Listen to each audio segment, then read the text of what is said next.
Hello, friends. I want to make sure everybody can hear me okay. Can everybody hear? And also, can people see the PowerPoint that I've just put up? Looks like I got some yeses, which is fantastic. Yes, and yes. Thank you so much. So, today we are going to be talking in earnest about preserving team integrity. And the big thing here that we're talking about is kind of drawing a thread from onboarding through transition, right? So a team's integrity is paramount to productivity, efficiency, and all of the wonderful things that flow from teamwork. And so that's what we're kind of going to be talking about throughout our time. So we're going to discuss. We're going to define team culture. We're going to highlight the importance of being intentional when it comes to onboarding. And I want to be very clear about the practice of onboarding. It is incredibly important. It is the way by which a team can give a first impression. So, we'll talk about that. We'll talk about cross-training. We'll talk about team culture. And then we'll kind of talk about loss. We'll talk about transitions and how teams can define themselves by how they deal with transition and loss. So much of team culture, I think, is understated or even sometimes outright ignored. And so I want to make sure that this training captures as much of that next to intention as possible. So, if you have any questions, concerns, or contentions, I invite you to utilize our chat function. Also, I invite you to turn on your cameras. You are more attractive than you give yourself credit for, so show that, baby girl, flaunt it. So here's the deal. We're going to talk more specifically about team culture, and I'm going to ask you some questions. I need you to utilize the chat because there's about 75 people in here. So use the chat and let's start answering these questions. What makes you feel connected? So if you feel connected to your team, talk about that now. If you felt connected in the past, talk about your experience. But I really want you to talk about connection as currency.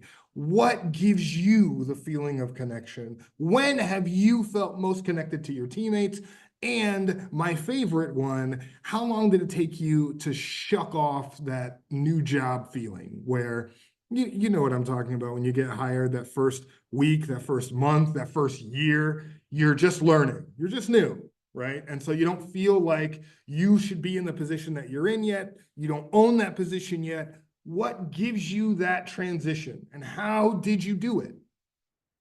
How did you go from I'm new at this, I don't really know what's going on to nope, this is my position. I feel like I belong here, and that sort of stuff. So let's talk about it. Let's see what we got here. We have casual, so shared passion around mission. Love that. Face-to-face interaction. Love that. Aaron talks about shared values. Thank you so much for answering, Aaron. Appreciate that. Kendra talks about vulnerability. Ron, relationships. Jordan, hey, talks about open communication. So glad you're here, Jordan. Julie talks about genuine communication, about things that are not work. So there is kind of an element there that maybe there's an extra added piece. We recognize each other outside of the duties that we have. I love that. Diana talks about relationships with coworkers, seeing purpose in my role and seeing that I'm making a difference. Love this. Amy, relationships, transparency. Jennifer, supportive and thoughtful acts. Love that. Alicia talks about open door policy. Joe says acceptance and trust. Love that. And so that new job feeling kind of wears off after a few weeks. So congratulations to being an extrovert and making relationships happen. Shout out to you. Not everybody identifies the same way. And so maybe there is some element of not feeling like a new employee because of that extroversion. Kate talks about communication in both casual spaces and clear professional communication. Ian being brought into decision-making. Erica talks about monthly meetings. Tracy talks about kind of that relationship expanding out beyond professional, showing interest in each other's lives. Melissa talks about feeling that others understand my personal and professional strengths. Love that. Nick, when there's trust. Vulnerability is discussed. Carol, hey Carol, talks about connectivity. Took about 2 years to be comfortable in my first position. Took about 6 months to feel comfortable in the current role. After 3 years, some days I feel like I'm still transitioning, says Kate. Shout out to you. This is not something that you should feel like you're on an island about. There are a lot of us who feel like maybe we're not as brought into the fold, regardless of the time that we spend. Heather, hey, Heather talks about open conversation, trust, people showing that they care through their actions. Love this. Julie, team meetings were fun, sharing knowledge and celebrating work and home accomplishments. Love that. As a manager, says Nick, it's when my staff feels that they can share their opinions and we can discuss differences. Thank you so much for your answers. There's so much more to talk about. And we could spend the next hour just exploring what this looks like because it looks different for each team. Right. And so there is some element here that I really want to kind of continue to keep alive in our discussion. But I want to continue with more questions. What do you need to do your work? What do you need from your team to do your best work? Right. And the bigger question here is, how can we be intentional about creating an environment where team members get what they need? Right? Imagine that this isn't your experience, isn't the only experience, that we can build a culture that takes this experience and makes it a part of teams. And so whenever we bring somebody on, we're bringing somebody on into a culture of the things that have been discussed, into a culture of clear guidance and understanding, into a culture of safe collaboration, into a culture of transparency, trust, honesty, and respect, and so on. Right? When we're talking about team culture, we're talking about how that team relates, how the team relates position to position, but also how that team relates person to person. So if I'm the person who signs the check and Zane is the person who writes the checks, we're gonna, not only are we going to be relating as two individuals, but we're also going to be thinking about how I do my job and how me doing my job helps Zane do his job. And there are some elements of culture that exist there as well. And so there is not only that, but then also how the team celebrates and how the team handles adversity and loss. So much of what was said talks and touches on these ideas, how the team celebrates together and how the team handles loss. Team members need to know that I have their back and trust their decision-making, says Ron. The team feels they have a safe space to present ideas and make mistakes. These things are cultural elements that we want to elevate to an intentional space. So I want to make sure our team culture is these things. And in order for me to do that, that starts first day. A team's culture will always have the opportunity to change for good, for better or for worse, when people join. So how people are introduced to a team is super powerful, and it is the first impression. Often that formal orientation isn't enough, and typically it's not specific to the team. So oftentimes, especially when you're working for bigger organizations, you may have an organizational, so for us in WSU, every person that gets hired at WSU has a WSU orientation. That is not necessarily the team that they're working, right? If you work for the state of Kansas, you have a state orientation. If you work for the county, you have a county or orientation. That isn't necessarily the introduction to your team, right? Some of us have had the experience of going through an orientation and not getting to meet our supervisor or not getting to meet our team members for a certain amount of time, right? So we have a first impression of the big umbrella organization, but we don't have that first impression of our team. And so these, you might get the feeling without a strong and specific orientation. New team members may feel overwhelmed or may feel disconnected. Now, there's also this element that happened, and I don't know if you guys remember this little old thing we call COVID-19. Y'all remember COVID-19? When COVID happened, there was a big wrench kind of thrown into what we thought was kind of normal interaction, because now we have virtual elements that are happening, right? We have people going from home. This meeting in and of itself is a virtual space that 4 years ago might not have existed the way that it does now, right? So there's also this element of virtual work that we need to be thinking about. So now we're not just talking about team culture in a physical space, we're also talking about team culture in a virtual space. So what are some things that could be a part of that orientation? First, we're talking about policy versus practice. How many of you have gotten hired in a team, went through orientation, and thought that you were getting into something? You walk into work, or you go into that virtual space, and somebody tells you, you went through, hey, I'm going to use Anthony's name here. Hey, Anthony, you went through orientation. Everything was okay. Yeah, that doesn't matter at all. Let me tell you how things really go. Right? Let me tell you how things really are. So you got the policies and all. Yeah, that's cute. But let me tell you let me tell you how the rubber really meets the road on this team, right? Some of us have had this. I have had this pretty consistently. Almost every job I've been in, I've got an orientation, and then I got a person after that orientation was over who told me what really happens, right? And how things really are. The distance between these two things says a lot about our team chemistry and about our team culture, right? So if this is something that's occurring on your team, then this is something that we need to be thinking about when we're talking about team culture, right? We also need to be thinking about what it is that you do. What is your actual job, and how does your job fit with everything else that the team is up to, right? So how many of us have been doing a job and have no idea where the job goes or what happens before we do what we do, right? This has a lot to do with our team integrity, understanding where the work that I do comes from and where it goes when I'm done with it, right? And then last but not least, we're talking about the foundation of our team and team boundaries, right? What are some things that you learned about your team that wasn't in a policy manual somewhere? For example, little things like when you put vacation in, who do you talk to?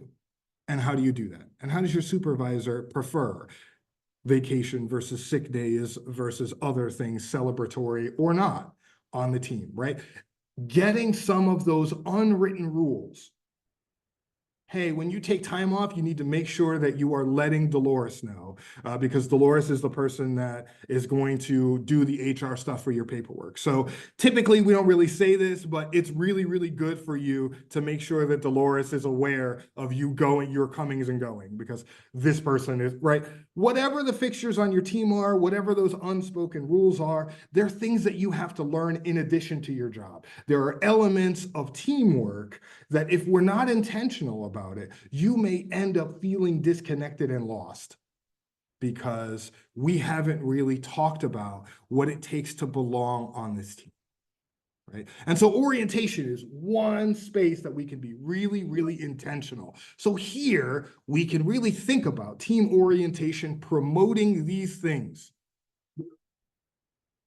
Team orientation should be promoting belonging, not only to the company, but to your specific team. Right? Team orientation can be promoting the understanding of your role in the company, but also specifically to the team that you're on. Also, we're talking about team cohesion and cross-training. Now, I have some really great materials around cross-training. Cross-training, the strength of cross-training should be outlined in orientation. Your day one, you should have an understanding not only of what you do, but how what you do fits into the functions of other folks. That's the beginning of cross-training. If you have no idea what your team members are doing, it's going to be really, really difficult for you to feel like a part of the team, to feel like you add value to what's going on in the team, right? So what are we getting away from? What are we avoiding? We're avoiding siloing. We're avoiding role confusion. Now, some of us, and I'm not gonna, this is my experience, so I don't want anybody identifying with this. We got about 90 people in here. None of you have had the experience I've had, right? So you don't get to claim this. But some of us have been in a position where somebody left and their role wasn't hired for, it was rolled into your job, right? Now, nobody's had a rolled in position before, but I have, so I can talk intelligently about this particular thing. So this never happens, but now somebody new comes on and you're told, hey, that part of your job that was rolled in, well, now they're going to take half of it, right? So now Kat is going to take half of the rolled in position that I have. So I have to help Kat understand a rolled in position, right? So I have to help train Kat. Right? This is not something that people do, but imagine that this is part of an orientation. So now Kat What we're not thinking about is what this experience is like for Kat. So Kat was hired to do a specific thing. They get to the job, and now they have to train with me to do something beyond their typical job description because we're trying to unpack a job that was rolled in. Right. So now Kat is not only learning Kat's job, but Kat's learning half my job from me. And there's some role confusion there. Who does this? Whose job is this? So do me and Kat, and sometimes, and this has happened to me, where eventually we would like to see Kat do all of it. Right. So what's the boundary there? What's this like for me to give up some of my work? Because my work is mine. My value in this team is doing my job and beyond, right? Because that's a big thing that companies talk about with employees, right? Not only are you doing your job, but you have to have the foresight to do other jobs. So me losing work may feel like a demotion. I don't want to give Kat my work. It's mine. So now we're already starting on the back foot. I have to train Kat in something that nobody asked me about. I have to train Kat and give Kat some extra work. We haven't talked about what we enjoy, or we haven't been intentional about any of that. And without intention, it can feel confusing, and it can feel like Kat and I are in contention with each other and we don't even know each other.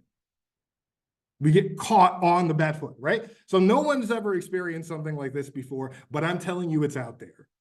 So the idea of being intentional about orientation is so important.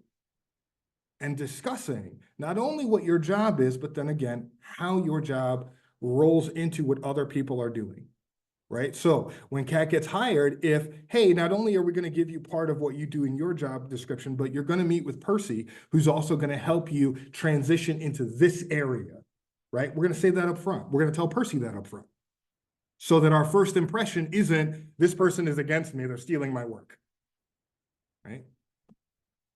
But we're going to keep going. So in a structured orientation, here's what that might look like. Now, I'm not here to tell you how to run your business. I'm not here to tell you how to do your job or to supervise. This is just one potential.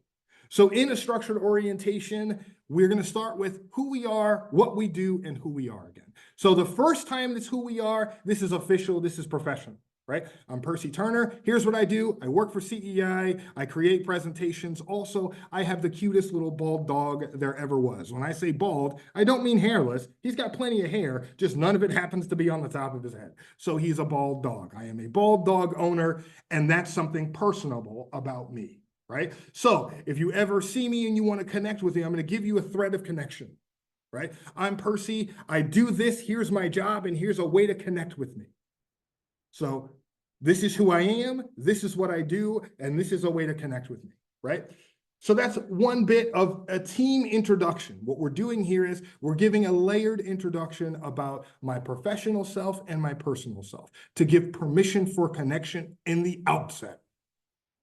How many of you have worked with somebody for years and realized you could have been friends this whole time if you just knew one connecting factor about that person?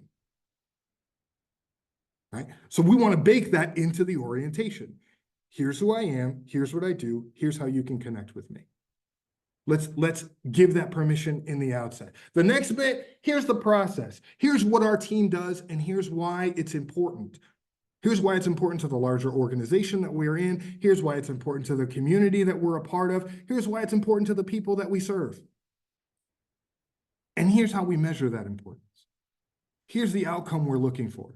How long in your personal and professional journey did it take for you to realize the measurement and the outcomes that you were expected to have?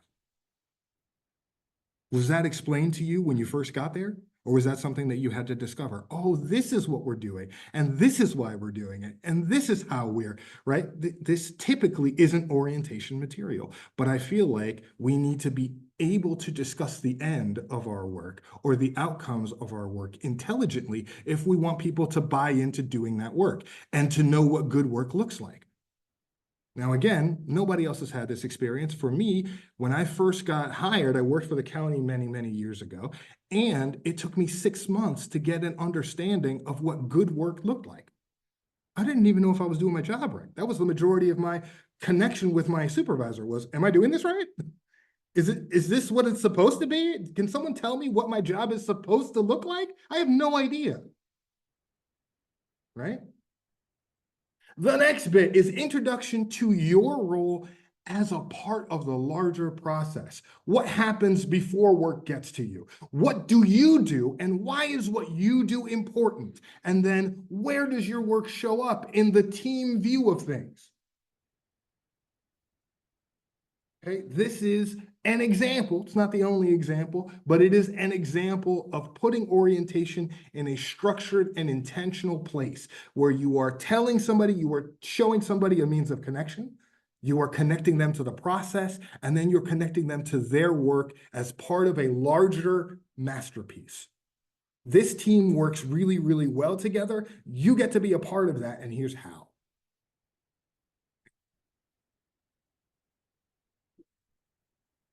Some other elements to discuss. Who do you go to? Who do you ask questions? Right. How many of us felt like we were annoying our supervisor in our first month? How many of us felt like we were annoying our coworkers in our first month because we didn't have a person to talk to? Right? If you don't have direction in this regard, if you don't have some sort of mentor or someone that's at least being told, hey, you have permission to ask this person questions, then you have to get around yourself. You have to get around your own anxiety to get the tools you need to do your job. How many of us didn't ask questions because we didn't want to be a bother and we just felt through it blindly? Now, when somebody comes in new, if you're the person who felt through it blindly and somebody comes in new and they ask a bunch of questions, there's some resentment that can build up there. Now, again, nobody's felt this way before. This is only me. I'll own it.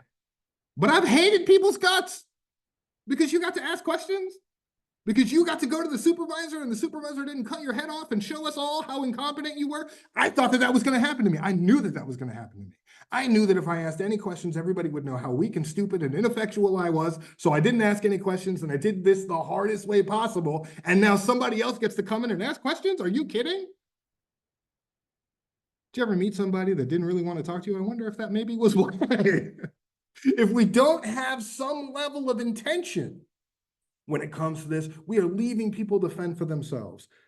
Is that the first impression you want to give of somebody joining your team? Hey, welcome to the team, fend for yourself. That doesn't seem to really be right. So how do you know you're doing well? What does success look like? These are things that orientation should be starting to address. You should have a clear understanding of what success looks like, at least in a cursory fashion, until you make it your own. But if you don't know what success looks like, you're spending a lot of time spinning your wheels trying to check in and recheck. Is this right? Are you sure this is right? This doesn't feel right. Are you sure? How much time do you spend just checking? Is this correct? Is this okay? If you're a supervisor, how many times have you had to explain to somebody for the 8th time, yes, this is fine. This is what I want. Yes, okay, right? What's a reasonable expectation for them to hold about their own work? When's the last time you were told it was okay to make a mistake? When's the last time that you were told that this deadline, it's okay to be up until the end of the deadline? When's the last time that your fears or anxieties were kind of put to the side? Right? I love this, Greg. You don't know what you don't know. It's hard to ask questions if you don't know what questions to ask, but asking questions is how to learn. Absolutely. I'll tell you something that I tell people all the time, and people, they don't necessarily always take it the best. So I'm giving you a little bit, right? Here it is. Ready? Have the courage to be dumb. Be brave enough to look stupid. Because if you're not brave enough to look stupid, you're not going to learn. And you're going to do a lot of assuming, and you're going to move with those assumptions because you don't want to look stupid, so you don't want to ask. So you're going to go with what you think is reasonable. And that can get you in some trouble. So be brave, be dumb. Just in the last month, says Carol, I have been able to feel that it's okay to be human from both my current manager and leadership. It's awesome. I appreciate you, Carolyn. Thank you for saying that. And being human is where we should start. It's not a destination. So what else could we learn in a structured orientation? We could learn about losses and victories. right? As a new staff, we're not necessarily privy to all of the things that a team has had to go through. If a team has had to go through a momentous victory and it's changed the way the team works, I should know about that coming on. If a team has had to go through some loss, if you work for the state, for example, it would really behoove me to know that every few years we have to go through an election cycle, and that might change everything. Right? If I work for the county and I might need to know that if our governor changes, I need to know what to expect. I need to have some ideology of what's happened in the past. How many times have we talked about, for example, I know I mentioned a little bit of COVID-19. If something has changed in your office because of COVID, do we talk about that? Do we say, hey, it used to go this way, and now because of X, Y, and Z that has happened because of COVID or new protocols that have come in, we've had to change. And so that change matters. I can't imagine being hired now and thinking about like learning virtual stuff for the first time and that sort of stuff, right? If I'm working with somebody who's been in the office this whole time and is just getting used to this virtual thing, I might need to know that, right? It used to be that myself and Aaron would go back and forth and I could stop by Aaron's office and say, hey, here's what I'm thinking. And now all that's email. So it becomes increasingly more important if I'm bringing Anthony into this to talk about, we used to do a lot of our discussion in-house. We used to have these we'd stop by each other's office and that was now it's all Teams calls. It's all emails. It's all, right? If we don't talk about that we used to be able, and so for some of us, we have a very different relationship. If Aaron and I were the kind of people that hung out in the hallway together and now we're in virtual spaces together, we probably have a different rapport than Aaron and Anthony, who just have met each other through this virtual space. So let's talk about that. Let's build relationships and let's be intentional about the fact that we were in the office together and we have a different connection than people who didn't get to be in the office with us. So how can we be intentional about building space for that? Nick says, what's the best way to set up structured orientation? Do we present a set of written philosophies, ideals, and expectations? Nick, I think that it really depends on consistency. What allows you to be the most consistent? So if having kind of a parchment and decreeing, and now welcome new person, here are the things, right? If that's going to allow you to be consistent, great. If it is something that's more virtual in nature, if it's a series of meetings, if it's a way that we can do some sort of with supervision, right? So if you have like an hour every week to do some supervision with your staff, you might do it there. But it's always going to be what lends you the most consistency. So if you want to start with a structured document, I love that. I love the document with the ideals, so long as everybody on the team is aware of it, comes up with it, and supports it. I'm with it. But what you don't want to do is write a document yourself, give it to the team, and say, here's the new stuff, everybody. We're doing structured orientation now. Nobody's involved. You're going to have a lot of pushback. Does that make sense? So what your team comes up with, you want to put that in a way that's digestible and consistent. And I would love to talk more about that with you specifically, Nick, if that's something you're interested in. Annette says, with team members being both remote and in an office, I think that one day a week, everybody needs to work in the office so a team meeting can happen and everyone can share in discussion of the goals of the team, where we're at in the process of meeting those goals. I think this is a fantastic idea. And there are some places where that's going to work really well and some places where it's not.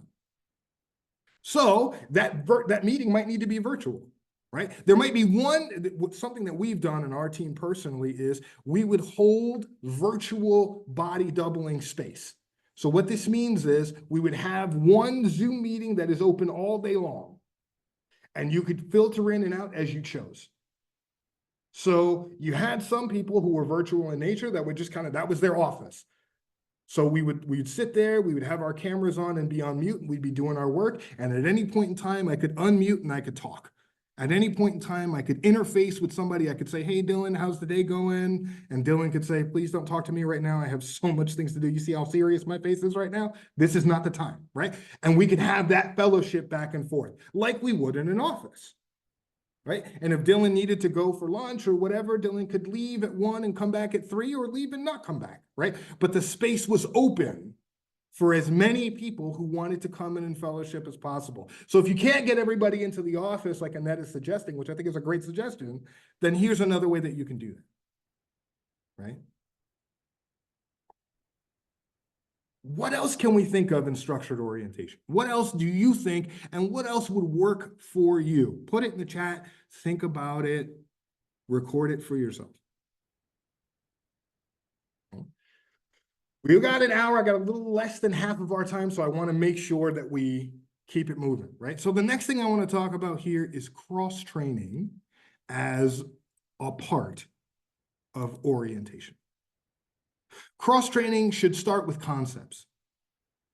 At the very least, just introducing and understanding what other people do is more valuable than you give it credit for. Having an understanding, the more a person understands the concepts of what their teammates do, the easier it'll be if they have to step in. Onboarding should equip a person with the basic gist of each role. If you have shadowing as a part of your orientation, then that can give them a quick day-to-day view. Then we can build cross-training on those things to equip people with the skills that they need to support on purpose, right? We can also talk about, and I am very clear, we have some really good trainings on cross-training, how to be intentional about cross-training, and also how to recognize skills that are transferable. Imagine if you were introduced to new things in your job based on what you're already comfortable with. Right? If I went and I talked to Julie and I said, hey, Julie, I have a whole new job for you. You've never done this before. It's really important. It's really difficult. You ready? Julie might be like, yeah, I don't really know, right? But if I said, hey, Julie, you already do such a great work in this arena. This is a transferable skill to the new skill set that I want to give you and develop in you. Here's what I need you to do. I need you to keep doing what you're doing so well, and I need you to bend it in this way. I need you to focus on this part of what you do well, and you will already be developing the skills I need for this new thing I want you to do, right? I'm introducing this based on what you can do versus based on what's new and difficult for you. Melissa says, immensely valuable, also assists with, why do they do it that way? How many of us, I know, this was my favorite thing. I used to feel so superior as a new employee because I would see all the weird historic things that are wrong. And I'd be like, why are they doing it that way? That's so inefficient. Because I have no idea what the history has dictated and what we've tried in the past, right? So having some level of history, oh my God. Right? Melissa says, why do they do it that way? If they would only change this one small thing, it would be so much easier. Oh my goodness, you're absolutely right. If I don't know what your job is or how you do that job, then it would be difficult for me to have that understanding. Jamie says, I think balancing persons who thrive on people interaction during the day and those who thrive on tasks getting completed, we have statutory deadlines that don't allow us not to meet those. Love that. So there needs to be a balance. And also, Jamie's talking about specifically, if I have a statutory deadline, when is that explained to me? Imagine being a new employee and just trying to feel things around, and then you find out a day before the deadline, oh, by the way, this is one of those deadlines you can't miss. Oops. Well, that's something that everybody kind of knows. So I thought somebody would tell you. Now, if we're intentional, we can talk about these concepts. Here's our office calendar, right? So what Jamie is talking about, I love this. What Jamie is talking about right now is, well, those are on our office calendar. Great, so that should be part of our orientation. Hey, welcome in. One of the big things that you're gonna wanna make sure to remember is our office calendar is a big part of what we do. We have some deadlines that are mutable and some deadlines that are specific. And so if you're ever getting lost as to, hey, what things are priority and what things are not, we have this wonderful tool for you to use. We all use it in different ways. It's the office calendar. Let me show you how to get in there. Now, this gives me as a new employee an understanding of this importance. I'm not going to ignore this if there's a structured space that tells me this is one of the most important things in your job. I don't care what you're doing. If you get lost at any point, you can look to that office calendar. Right? Now, typically, that's the kind of information that in my experience, I've learned secondhand, where somebody who's not my manager and somebody who's not holding me accountable says, hey, by the way, you want your job to be a little easier, listen, plan everything by the office calendar. Go to the office calendar. Let me show you where it is. Plan that. Right? If you have meetings, you always want to look at the office calendar first. Look at the office calendar. Make sure that when you are creating meetings and taking up space, that you are looking at that calendar and making sure your deadlines are in line with that calendar's deadlines. That's our master blueprint for this team, right? That's a great example of how you can use something that's already in existence, put it into orientation so that every person coming on develops that part of the team culture. So I love this. As a manager says, Nick, you have to feel out how people work. Yes. Some people need hard and fast deadlines where other people do not. You have to be flexible. I agree. 100% I agree with you. Melissa says, I like to offer tips and tricks that I have learned that could help others, but no one teaches. Tips and tricks are a major part of the trainings that I do. I agree with you 100%, Melissa. And I try and tell people, you don't have to do things the way that I do things. I'm going to show you what's made things easier for me. You probably have a better skill set than I do. You're probably more organized than I am. But if you're willing, let me show you a little bit about how I do the work that I do. This also helps with cross-training, right? If you have a little nugget of, hey, Percy really likes blank, if I'm ever out sick or anything like that, now you kind of know where the bodies are buried in my position. So you can kind of help unearth some of that if I am, unable to be there, or I'm sick, or I take vacation, or remember vacation? Remember that? Yeah. So these kind of things, this matters. I saw some people shaking their head. No, I feel so terrible. Okay. So shadowing, cross-training, depending on the size of your team, you may be able to allow new staff to do some shadowing of each role. But if not, then I really want you to think about what parts of the week, of the month, of the year make it able, give you a little bit of respite so that you can help staff understand what each other are up to. Because I think this is super important. So if you can't do it during orientation, when can you? So let's talk a little bit about transitions. There are a lot of different transitions. I kind of put them in this box.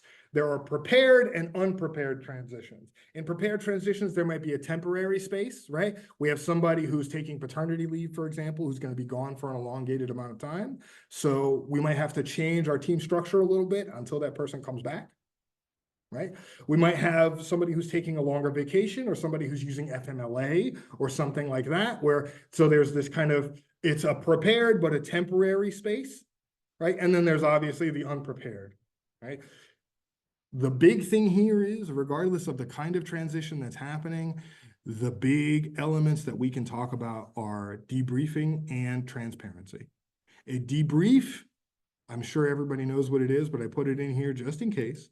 It's a structured time for a team to process professional, emotional, and social impacts of transition. And in a transition, whether it is positive or negative, notice that I didn't put positivity or negativity into these transitions. So a prepared transition might be a promotion, right? Congratulations, hooray, there's still loss on the team, right? Even though we're all happy for you, there's still some loss that we are dealing with, right? Unprepared transition may also be a promotion.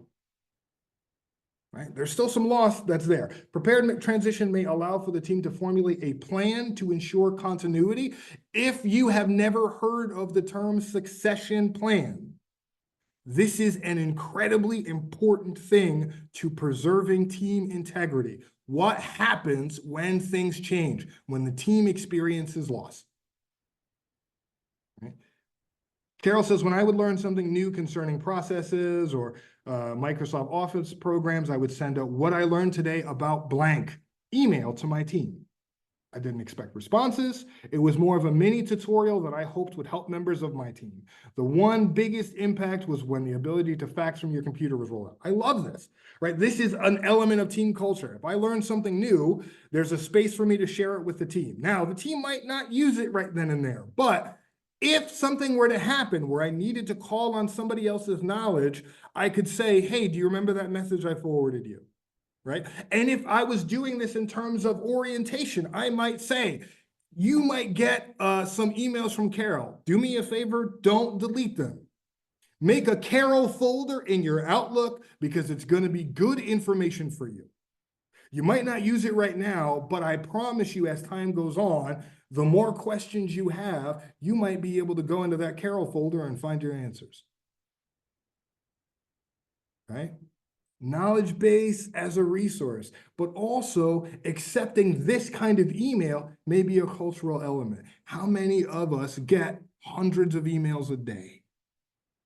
So I might need to be really specific about, hey, if you get an email from Carol, put it in a folder. Don't delete it.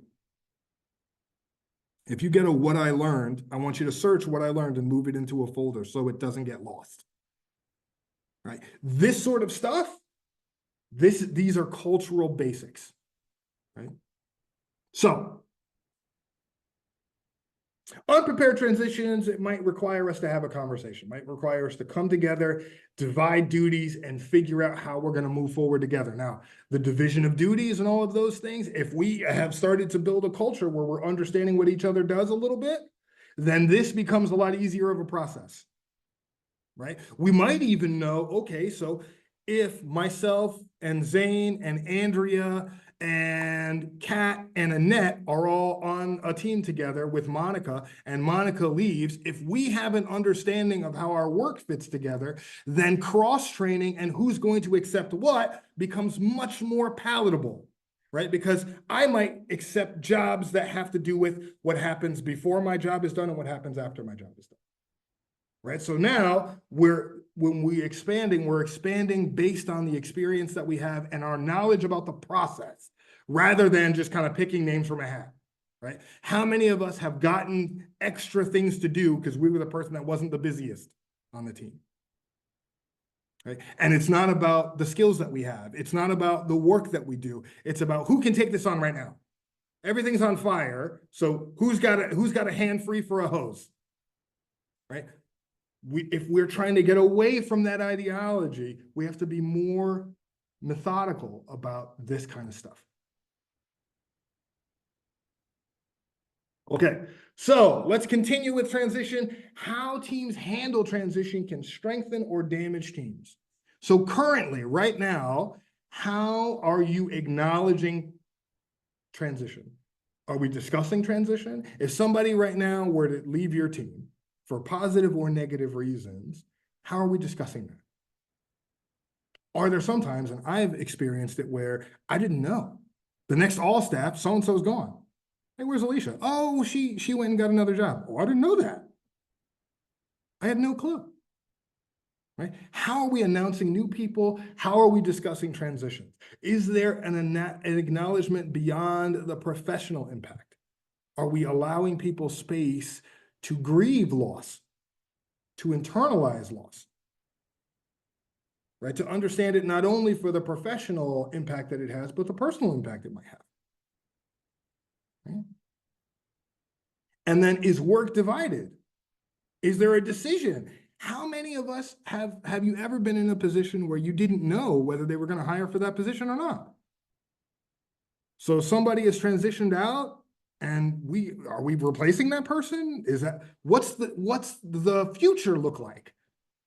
Right? Is that intentional? Are we intentionally discussing, hey, we are going to hire for this position, or we're going to hold off hiring for this position. We're going to divide this person's duty between Kelly and a few of our other folks. Erica's going to be a part there. And I know that Carrie and Terry were really, really interested in how this person works. So we're going to divide this up. Yeah, so Melissa says, never have I seen this done well, even when management had months to plan. Right? This is not easy stuff. But I think it's also because it is, a lot of times, it is beholden to the culture that's already established. So if we have a culture of siloing, if we have a culture of not being transparent or even misinformation, then transition is where you're going to see that the most.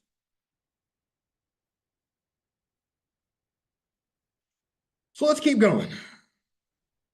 Let's think about transition. If you won the lottery right now, and shout out to you because I need some money, so I'm going to be very nasty. Please help me. If you won the lottery today, how would you prepare your job for functioning without you? And would you? Because some of you are like, I'm slapping at least 3 people on the way out. I'm throwing my paperwork in the air. I'm rich now. I'm not worried about my job. And who would you bring up to speed?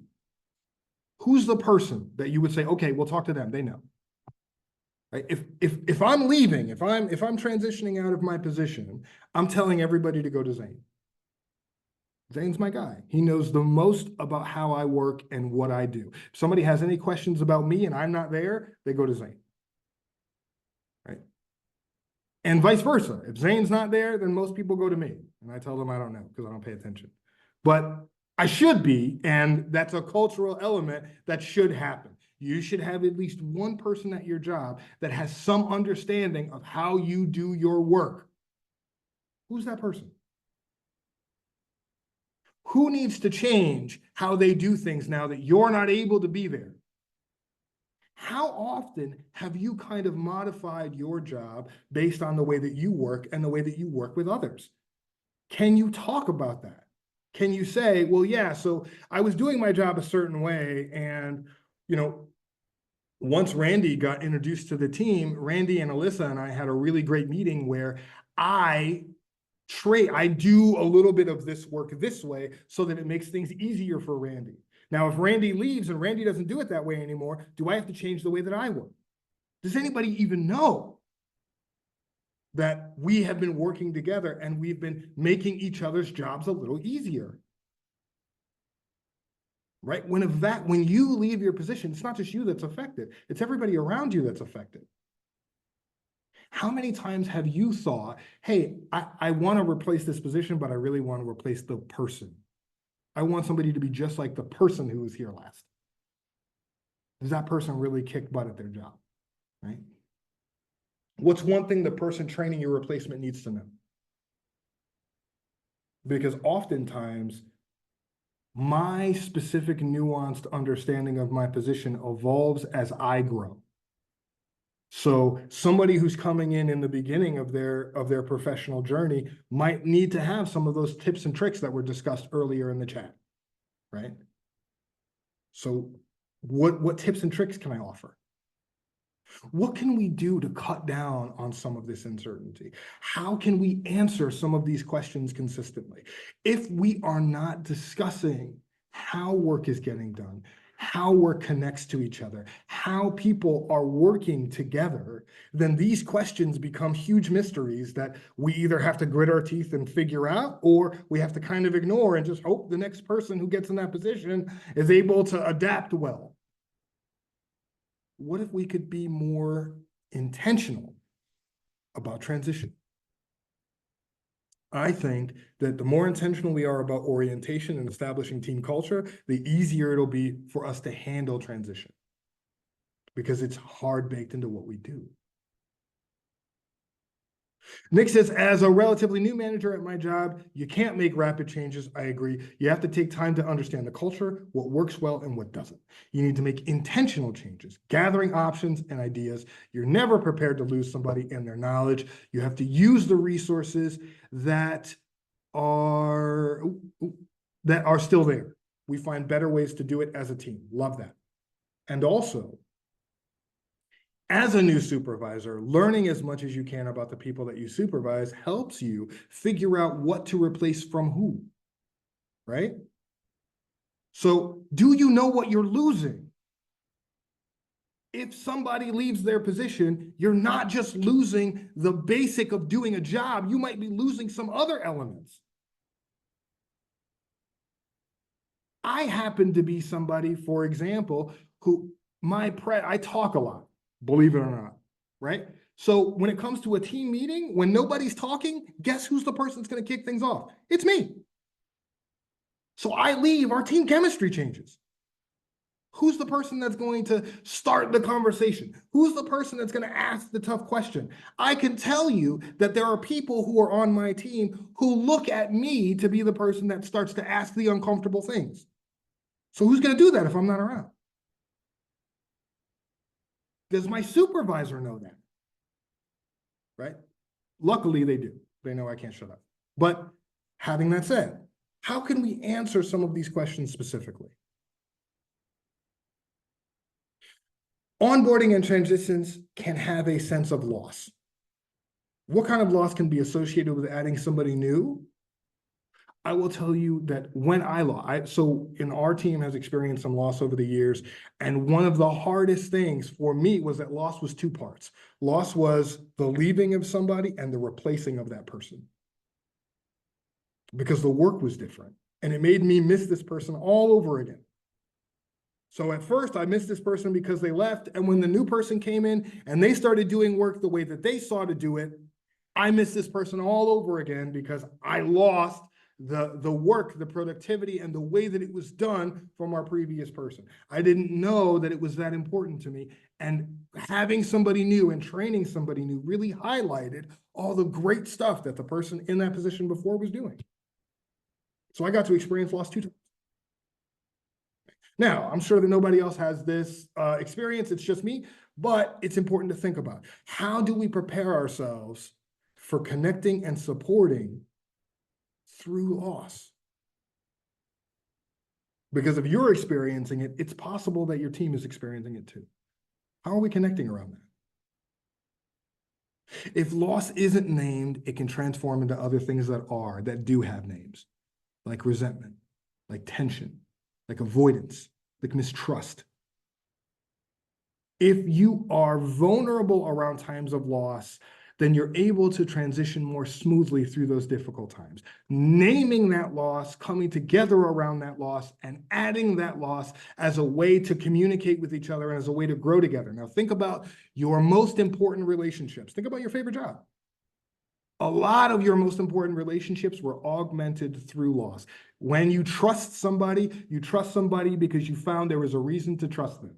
You went through something that taught you about that person, that taught you about that job.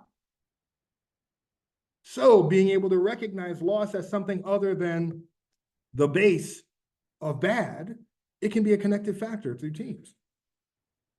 How many of you have gone through a tough spot in your team and it's what cemented you into loving the team the way that you do now? Right? When I left last fall, says Annette, I made sure I copied my assistant manager on all emails that included critical information for them to use as a reference after I left. I also had an intern help me create a program manual, love this, with lots of information on the program, which included my task calendar and my regular calendar information. I put on OneDrive, I put all the OneDrive stuff on a flash drive for them to use and gave it to IT to the access of emails after I left. I love it. Nick says something very true. You take people for granted until they are gone. I agree. Being able to build loss recognition into our team culture might help with that.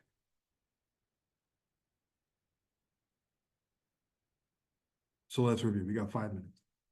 Orientation and transitions are 2 major points of team culture that display how a team handles people who belong to that team.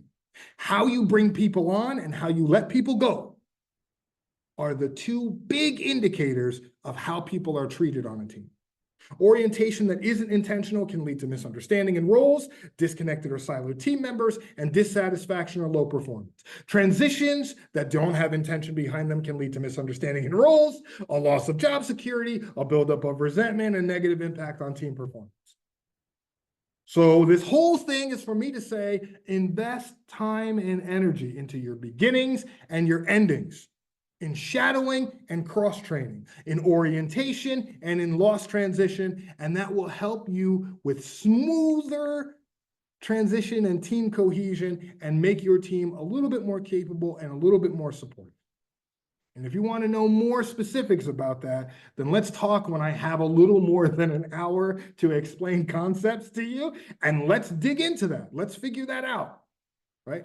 Let's build a space where your team can take ownership of its transitions, both orientation and ending. Any questions, concerns, contentions with what I've said? Will we proceed? Yes, I believe so. I'm gonna default to Zane, but I'm looking at him right now. So go on our YouTube page. So there is a YouTube page that you are 100% not subscribed to at this point, but you can and should be subscribed to that YouTube channel so that you can see not only my presentations, but all of the rest of the challenge series is there for you for free. We will upload it there Can you share a link to how to reach your team? I absolutely can. I can share a link on how to reach me, which it looks like Zane has already done because he is better than I am at these things. I don't have ownership over a team, but I am part of one heck of a dynamic space, and I love the culture that we've built, and I'd love to help you build some culture that you can own. Friends, 3 minutes. Thank you so much for your time and energy. I will be staying here for the next 3 minutes if anybody has any questions or concerns. If you search the Community Engagement Institute on YouTube, it should bring you to our page. If it does not, email us and we'll give you a link. All right, friends, get out of here. Enjoy your time.